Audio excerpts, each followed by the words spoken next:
And just days into Pride Month, the Human Rights Campaign is declaring a national state of emergency for LGBTQ Americans.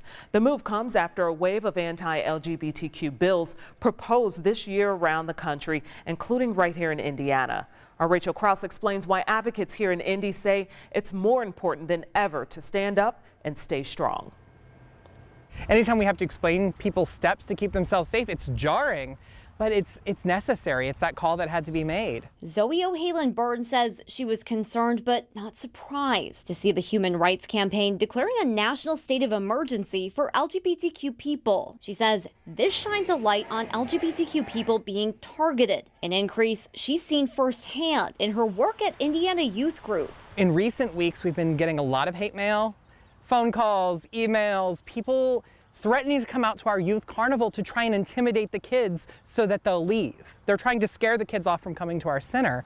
And that's terrifying. So we're doing everything we can to try and mitigate that and stop that in its tracks because these kids need safe places. Indiana lawmakers passed a number of anti-LGBTQ bills this session, including a ban on gender-affirming care. Nationally, more than 400 anti-LGBTQ bills were introduced in the first few months of the year, according to ACLU data. O'Halan-Byrne says it's emboldening people. It's bred a environment, a culture where people feel like they can lash out at the community because these laws have told them it's okay. Along with the declaration, the group released a guidebook with information and resources for LGBTQ travelers and residents, and a summary of state-by-state laws. Information that can be critical. Anytime I travel anywhere, I look and see what the policies are. It used to be that this is just something we had to do when we were going internationally, but now the fact that I have to worry if I drive to see my in-laws in Ohio, I need to know, am I allowed to use the bathroom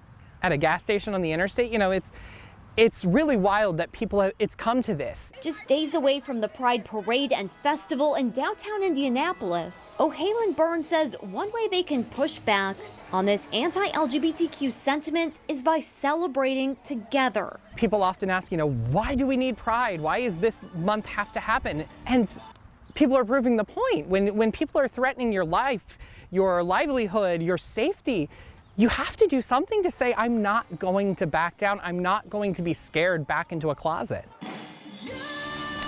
And Rachel's here in studio with us tonight. And is there any word from Indiana lawmakers about this emergency declaration?